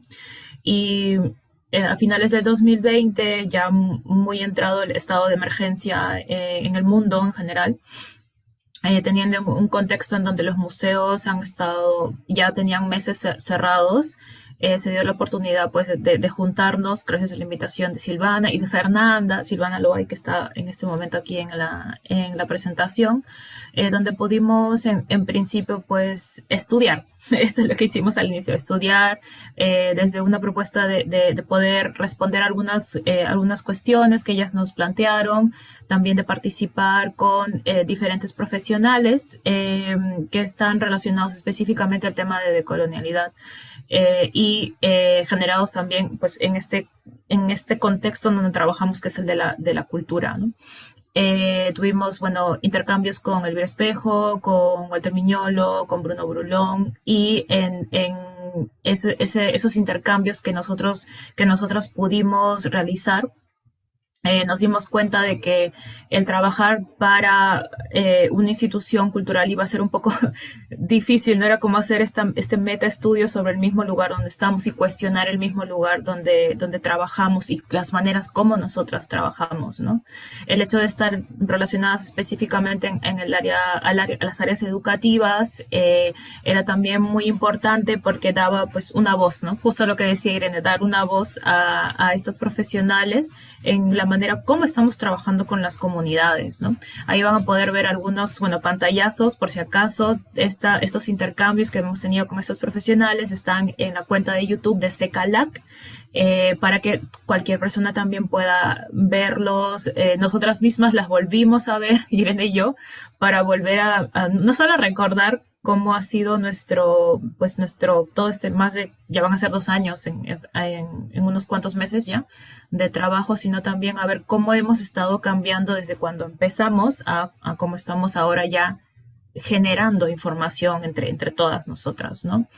Pero bueno, finalmente ya gracias a la oportunidad que se nos dio desde ICOM y desde el SECA, desde el mismo Comité de Educación, de poder generar nosotras un taller que se diseñó de manera colaborativa. Aquí somos muchas voces, tratar de condensar las voces de todas es difícil, pero de todas maneras es un ejercicio muy enriquecedor. Y gracias a bueno, la oportunidad de la primera idea de experiencia que tuvo nuestra compañera Mayali Tafur, ella pues nos compartió a nosotras primero, hizo ese experimento con nosotras de realizar un taller en donde podríamos generar nosotras un museo como una comunidad, ¿no? Y nosotros vamos a hablar especialmente de ese taller, pero primero queríamos como generar volver a traer estas primeras preguntas que nos hicieron Silvana y Fernanda al inicio del ejercicio, que es de cómo entendemos la colonialidad en el museo. Y ahí nosotros desde el primer momento pensamos que, bueno, debido al contexto que nos volcó a la tecnología y a la virtualidad mayormente, empezamos a trabajar con herramientas como las del Menti, ¿no? Donde generamos estas nubes de palabras, donde ahí pueden ver nuestras también ideas iniciales sobre cómo entendemos nosotros la colonialidad. Y una de las primeras palabras que van a salir siempre van a ser la de dominación, hegemonía, y poder, imposición, ¿no? Son palabras que nos generan como emociones un poco más negativas, teniendo en cuenta que la mayoría de nosotras pues es SECALAC, porque el LAC viene de Latinoamérica y el Caribe. Sin embargo, nosotros también tenemos compañeras que están ahora mismo en España, ¿no? Entonces, ese intercambio es un intercambio muy respetuoso, nos dio ese primer resultado de cómo nos sentíamos con esa palabra, ¿no? Y la segunda pregunta que nosotros también pusimos fue la de cómo se expresa la colonialidad en los museos, que es el mismo ejercicio que hemos ahora hecho con Irene, ¿no? Y teníamos ideas similares, ¿no? El poder, el discurso único, la invisibilidad de algunas comunidades o de algunas narrativas, ¿no? Como lo podemos ver, pues, en esta nube también, ¿no? Y pasando, pues, rápidamente a poder generar estas preguntas, nosotras también en el grupo, de hecho, Irene y yo nos conocimos porque coincidimos en el grupo. Silvana y Fernanda vieron que era más viable separarnos en grupo para responder todas estas preguntas, y pues nosotros decidimos generar una presentación un poco lexicográfica, ¿no? Donde entendimos que no íbamos a generar como un documento con puro texto, sino también queríamos jugar un poco con las palabras. Una pregunta que nos gustó mucho, que fue la de que propongamos una práctica educativa que parta de una acción decolonial, y como nosotros nuestro grupo fue personas de Perú, de España, de Chile y de Argentina, entonces dijimos, ¿cómo nos ponemos de acuerdo? Entonces, por el contrario, un poco desobedeciendo a la pauta, quisimos proponer algunas sugerencias, ¿no? De cómo podríamos nosotros tener esta práctica educativa. Y aquí fue donde generamos una suerte de imágenes que sean, entre comillas, universales, que se puedan entender para poder trabajar los temas de cuestionar al museo, desde el museo, de trabajar siempre como una comunidad de gente, de trabajar en red. Miren el ejemplo que puso Irene al inicio de que era la imagen de red. Y qué es cuál es la imagen que generamos nosotras, ¿no? De tener siempre el ejercicio de la escucha, o sea, de que el museo guarde el silencio y que más bien escuche a la comunidad. Y si puedes pasar al siguiente, por favor, Irene. Y también sobre ser, el anterior es ser siempre receptores, trabajar desde el aprendizaje entre iguales, o sea, de manera horizontal, tener ese pensamiento post pandémico, porque ahora nosotras ya estamos, la mayoría de nosotros estamos, hemos regresado a la presencialidad, pero a finales del 2020, inicios del 2021 todavía se hablaba de cuál va a ser nuestro pensamiento post pandémico, y ante todo, pues siempre tener en cuenta esta ley de consulta previa, de consulta mutua, que es muy utilizado como en todos los países de Latinoamérica cuando nosotros estamos trabajando con comunidades que se llaman pues autóctonas, originarias. Cada país tiene el diferente manera de nombrarlas, ¿no? Y llega pues finales del 2021, donde se nos propone, como todos los años, el ICOM propone un lema para el Día Internacional de los Museos, que es el 18 de mayo. Mayo es el mes de los museos, pero el lema va pues para todo el año en general, ¿no? Y nosotros nos damos con vamos a ser sinceras, no grata sorpresa de que el lema era el poder de los museos, ¿no? Y si recuerdan nuestra nube de palabras y la nube de palabras que hemos generado en este día también, la palabra poder no tenía pues un significado al 100% positivo para nosotras, ¿no? Nosotras nos cuestionábamos muchísimo el tema del lema. Aparte de este póster que se ve aquí, que está hacia la derecha de la pantalla, que se traduce como la fuerza de los museos, en general, pues el lema que ha pasado en español ha sido el del poder de los museos, ¿no? Y la imagen no es tan sugerente sobre qué tipo de poder estamos hablando, ¿no? Aquí el ICOM nos sugiere trabajar el poder de lograr la sostenibilidad, el poder de la innovación, de la digitalización y la accesibilidad, y el poder de la construcción de la comunidad a través de la educación. Sin embargo, con esto nosotros también nos cuestionábamos, por ejemplo, si es que creemos que los museos son verdaderos contribuyentes de la sostenibilidad local. Estamos hablando en un momento, los 2 últimos años, en donde la cultura fue bastante afectada. Tenemos estadísticas llevadas desde el mismo ICOM, donde se habla, por ejemplo, de la posibilidad de que al menos el 12% de museos del mundo vaya a tener que cerrar, ¿no? Porque, pues, en una emergencia sanitaria, los espacios culturales no eran los más importantes, a pesar de que el tema de artes y cultura ha sido una cuestión bastante sanadora a la población mundial en general, ¿no? También nos cuestionábamos sobre el tema de la digitalización, como que qué medidas se han tomado para las comunidades que sufren de un alto porcentaje de brecha digital, o cómo es que el área educativa aporta en la innovación tecnológica de los museos.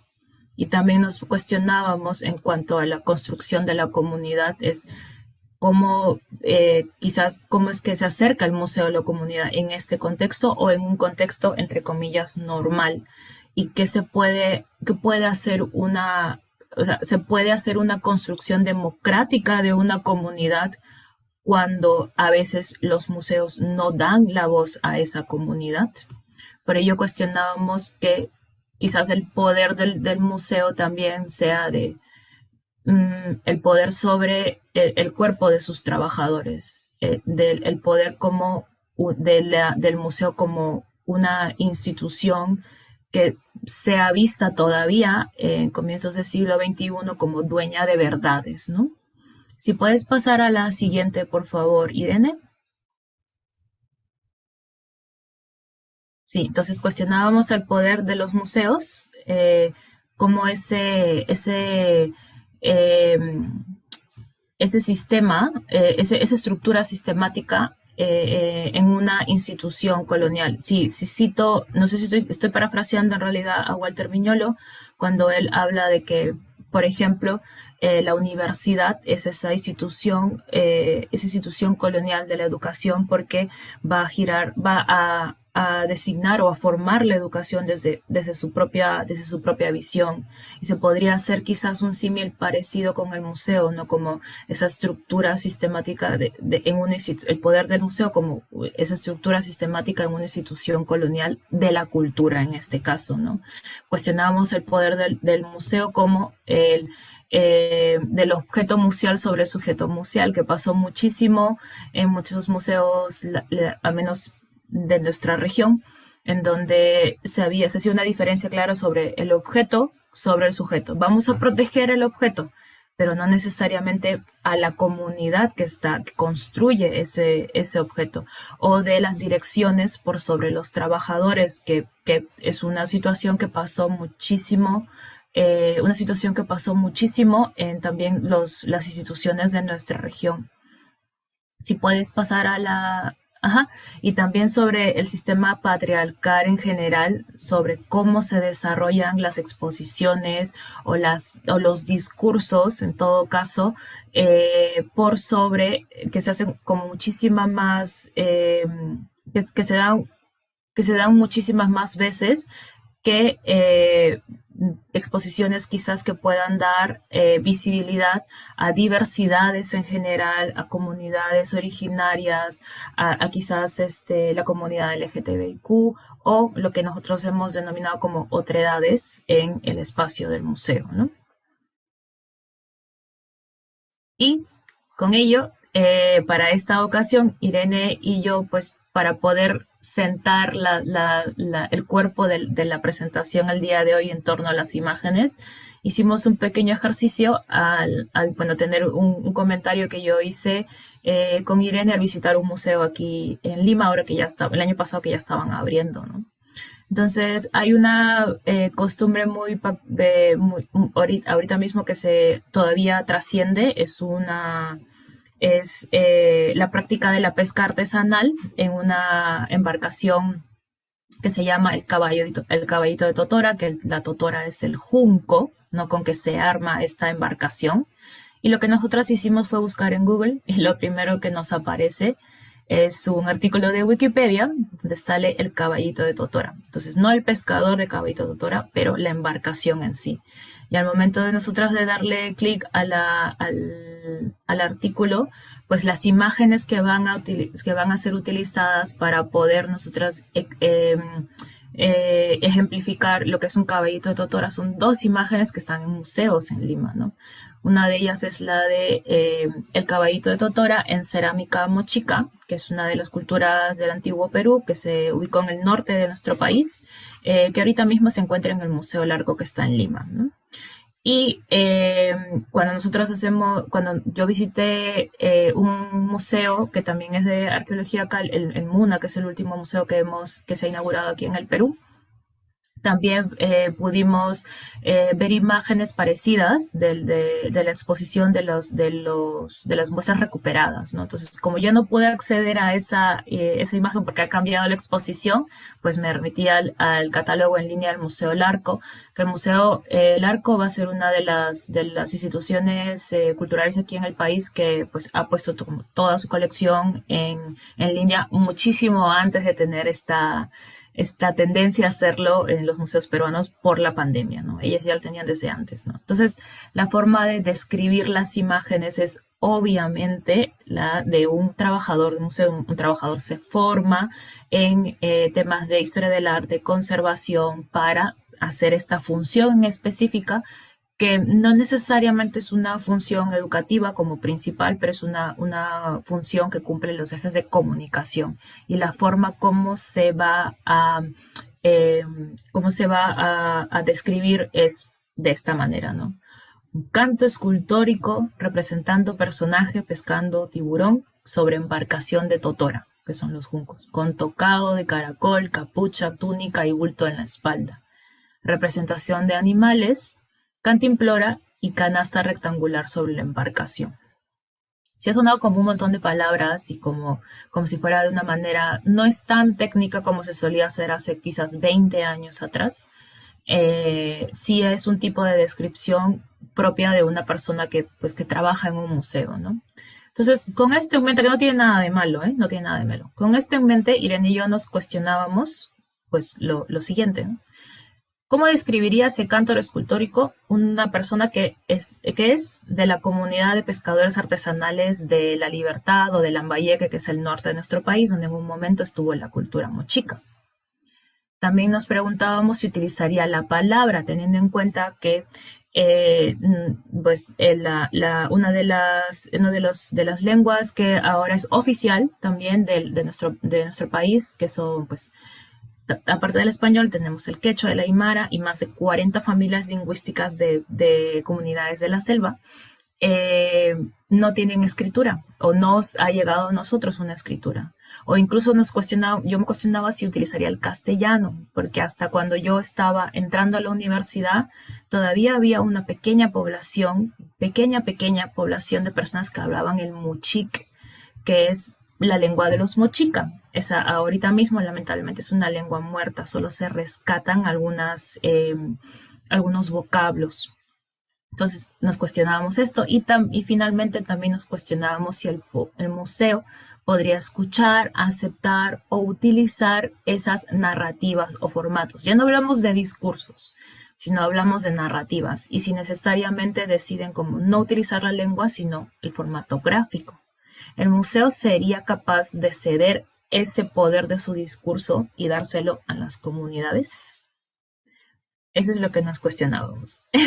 Y ahora, para pasar a la última parte, es que hablábamos esto de decolonizar las palabras y decolonizar las imágenes, solamente haciendo un recordatorio de la portada de nuestra presentación, cuando pues nosotras al momento de hacer la difusión del taller, que bueno, fue una idea inicial que nos comparte nuestra compañera Mayali y que en todas contribuimos para poder realizar, y de hecho lo realizamos entre todas, también lo llevamos a cabo entre todas.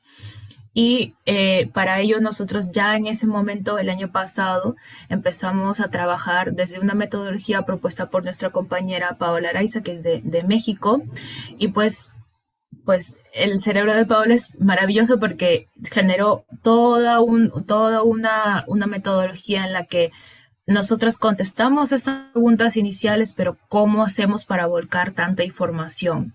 Entonces, con la ayuda de otras compañeras, pues Paola genera esta metodología en donde nosotros podamos ir resumiendo grandes textos, grandes párrafos, a ver, éramos más de 20 personas, primero como ideas centrales y luego en conceptos, en palabras muy breves. Y el tema de relaciones vinculantes va al hecho de que podamos relacionar nosotras qué entendemos por cada uno de esas palabras o del léxico que estamos generando, ¿no? ¿Con qué fin? Con el fin de que nosotras ya pasemos de la fase de estudiar y tener intercambios con profesionales, sino crear conocimiento sobre lo que hemos venido estudiando, ¿no? Entonces, al momento de difundir, mi colectiva, que es Error Pedagogía, y específicamente con mi compañera Gesed Mateo, que es una ilustradora maravillosa, empezamos a coger esas primeras palabras, esos conceptos, para poder empezar a graficar, porque tuvimos una retadora tarea de poder difundir en un afiche la decolonización en educación de museos, ¿no? Y se nos ocurrió trabajar específicamente con la charla que tuvimos con Bruno Brulón, que es, él es doctor y está especializado en tema de decolonización en museología, y habló justamente del ejemplo del Museo del Hombre en el noreste, me parece que es, si me estoy confundiendo, por favor, mil disculpas, pero es el Museo del Hombre en Brasil, que está en Recife, me parece, donde se habla pues del trabajo que se está tratando de hacer con la comunidad originaria por sobre las narrativas de las comunidades que fueron esclavizadas, ¿no? Entonces trabajamos con el tema de los grilletes. Y al hacer este desacuerdo entre lo que es lo que se suele poner el objeto por sobre el sujeto, decidimos como colocar los grilletes por sobre esta posible comunidad esclavizada, ¿no? Y utilizamos la típica representación del museo. A ver, si miran en su WhatsApp, por ejemplo, el emoji de museo es el frontón del Partenón, es la típica arquitectura clásica, ¿no? Entonces decidimos utilizar esto y en ese ejercicio pues salió nuestra difusión. Nosotras pensamos que en realidad sería como muy enriquecedor ir también, romper, o sea, tener ese desacuerdo con el generar, en vez de hacer un artículo, el poder integrar las imágenes para que de alguna manera nos ayude a nosotras a poder, pues, hacer ejercicios, hacer materiales, generar nuevas experiencias de talleres, ¿no? Uno de las propuestas en las que todavía estamos trabajando es el tema de los naipes decoloniales. Quiero hacer énfasis de que si no fuera por relaciones vinculantes, tampoco esta idea a nosotras no se nos ocurre. Y los naipes decoloniales son como un ejercicio para que nosotras podamos, como área educativa quizás, o como equipo de trabajo de los museos, cuestionar qué tan coloniales son nuestras prácticas, ¿no? Un ejemplo, pues, muy rápido fue el que hicimos. Esto funciona como una baraja de naipes, donde hay palos y cada palo puede representar quizás algún área en específico o una forma de trabajo en específico. Y se nos ocurrió, por ejemplo, tomando de las charlas de Walter Miñolo y de Elvira Espejo y de Bruno Burlón específicamente, pues algunas formas de conceptualizar las palabras musealización u objeto museal, ¿no? Hablando del tema de poder, por ejemplo, en objeto museal habíamos quizás puesto la palabra, ¿no? La forma en que en una parte se diga, pues, la imagen de lo que nosotros pensamos que es el objeto museal y una breve definición. Aquí yo he puesto representaciones patrimoniales y o memorias de los sujetos de una comunidad seleccionadas y resignificadas para ser parte del museo, ¿no? Y por el otro lado, solamente hay preguntas, que son preguntas abiertas que podemos resolver como parte de un área de educativa de museos o cualquier otra área de que trabaje en esa institución, ¿no? ¿Quién legitima lo que se expone en una vitrina? ¿Quién otorga las categorías patrimoniales para quienes visitan la exhibición?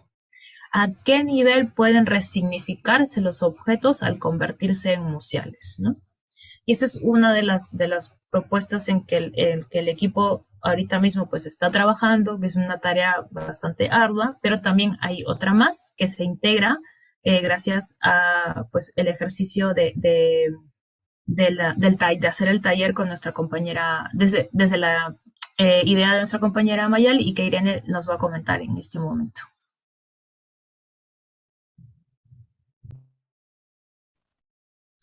Gracias, Evelyn. Muy brevemente ya, uno de los, como decíamos antes, estamos trabajando con varios frentes, ¿no? Las relaciones vinculantes han derivado en este trabajo que estaba comentando Evelyn, de los naipes, pero también derivan en otros, y en paralelo, por ejemplo, surgió la posibilidad de preparar un taller sobre decolonialidad para el año pasado para Lovaina, en Bélgica, y como estábamos en periodo de pandemia, pues tuvo que ser online. Y aquí fue maravillosa la aportación de Mayali Tafur, que nos compartió su actividad que ella realiza habitualmente en su museo sobre cómo construir un museo. Y lo que hicimos fue adaptarla al formato virtual, ¿no? Y estuvimos compartiéndola en el ámbito del Miro y la verdad es que también nos permitió de nuevo generar nuevos contenidos que nos están sirviendo, ¿no? Para estudiar más cosas, porque la actividad básicamente planteaba una serie de preguntas también muy concretas sobre las prácticas del museo, a las que todos los componentes de ese taller, que eran unas más de 40 personas creo, aportaban respuestas que eran súper enriquecedoras y siempre, como digo, partiendo de retos basados en problemas concretos de museos concretos.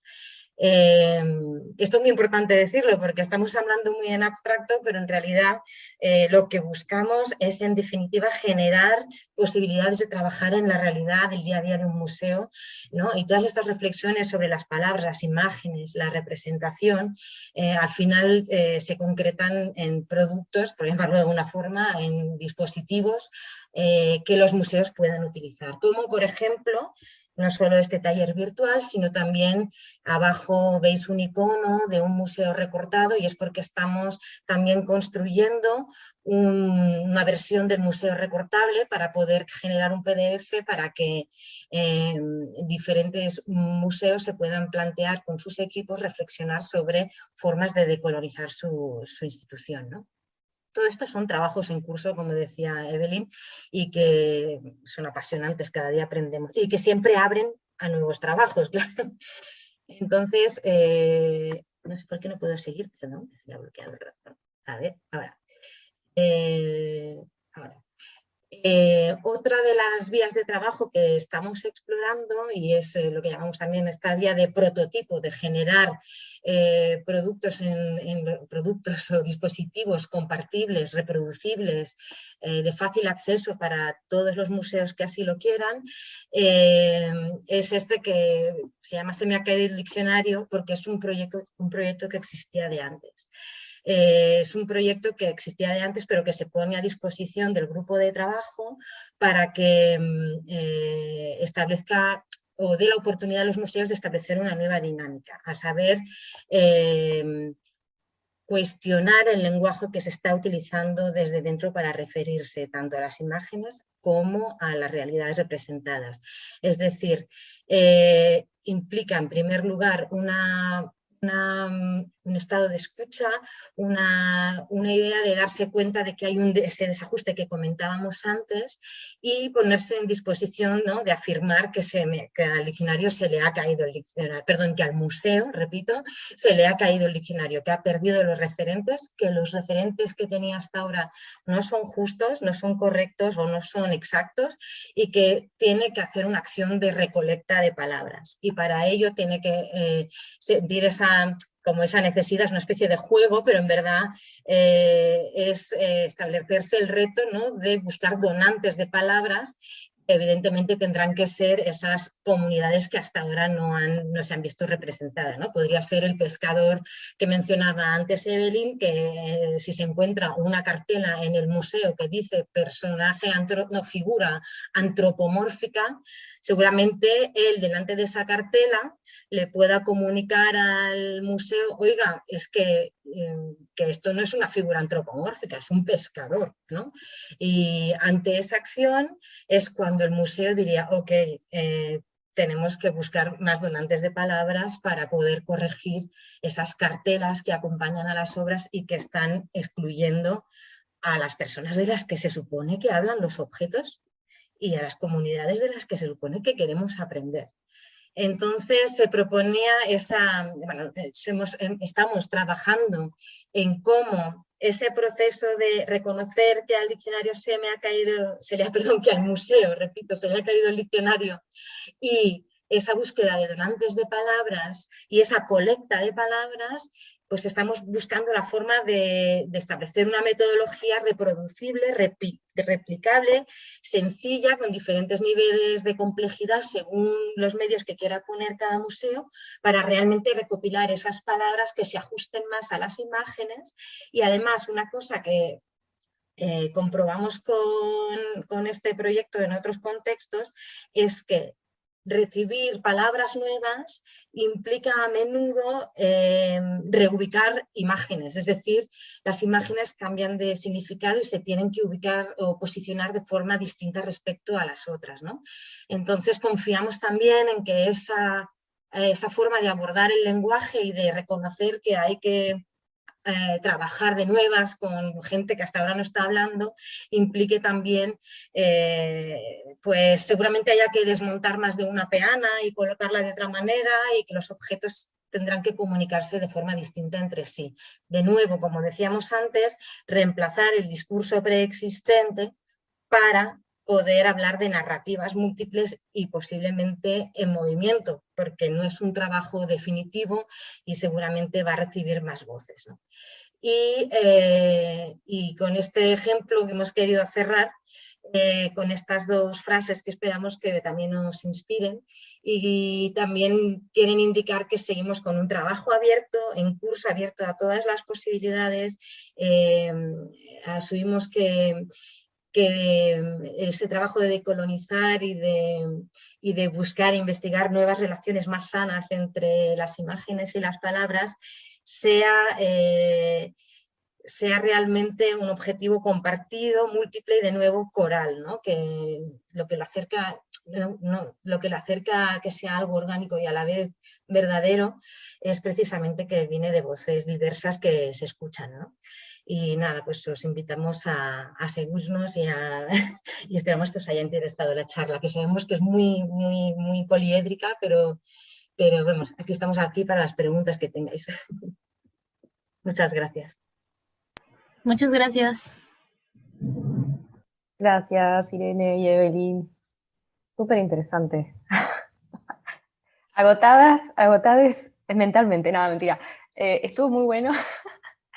Y bueno, sí, no sé si alguien quiere hacer alguna pregunta, sé que por ahí estamos fuera de tiempo, pero bueno, en una de esas alguien tiene alguna pregunta y se pueden contestar entre Susana, Irene y Evelyn, porque si bien tocamos temas diferentes, hay como una complementariedad, o por lo menos una manera de pensar a las imágenes y a la información, ¿no? De las imágenes de una manera crítica, de una manera que sea accesible para más personas, ¿no? Con lo cual, bueno, dejo unos segundos por si alguien quiere hacer alguna pregunta, y si no, bueno, ya nos veremos en otra ocasión.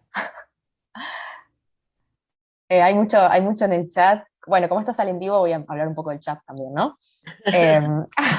Para los que están en el YouTube, pero sí, la propuesta se ha caído el diccionario, lleva muchos aplausos.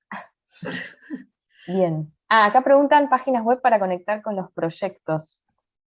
Yo les comento igual, después de esto vamos a hacer voy a mandarles una pequeña encuesta como para saber qué les pareció el evento, y tenía pensado poder preguntarles quiénes quieren estar en contacto con el CECALAC, quiénes quieren estar en contacto también con DALAT, así también ustedes, según lo que les interesó y según las nuevas preguntas, ¿no?, que se les despertaron, pueden seguir profundizando en estos aspectos.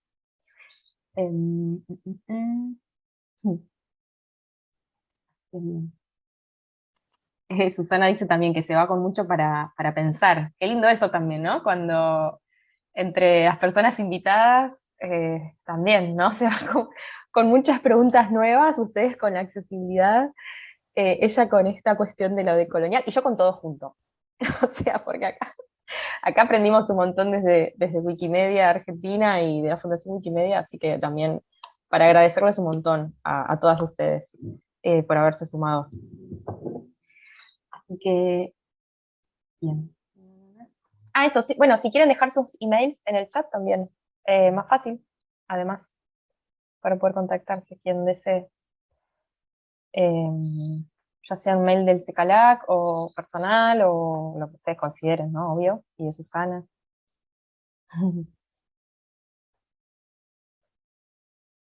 Bien. Ahí está el mail de Susana.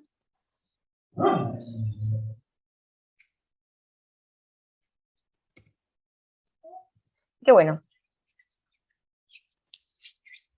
Igualmente después mandamos esta breve encuesta y de esa manera también los conectamos, así no nos quedamos sin nadie que... Bueno, mi perro me demanda atención. Vamos a terminar por ahora, y bueno, gracias como siempre por sumarse, gracias a quienes además nos siguen en un montón de diferentes formaciones. Esto no es solamente Wikimedia, no tiene nada más que ver con los proyectos Wikimedia, pero obviamente esperamos que estas diferentes prácticas se puedan trasladar a estos contextos digitales ¿no? O sea, empezamos por el mundo físico, ¿no? El mundo más tangible alrededor nuestro, y bueno, poder después trasladar estas cuestiones de accesibilidad y de decolonización. Que bueno, gracias de nuevo, y nos estamos viendo en algún otro encuentro. Este jueves hay otro, en marco de la Semana de la Descripción de Imágenes. Quienes anotaron seguro ya recibieron el link, si no, estará por YouTube también. Bueno, muchas gracias.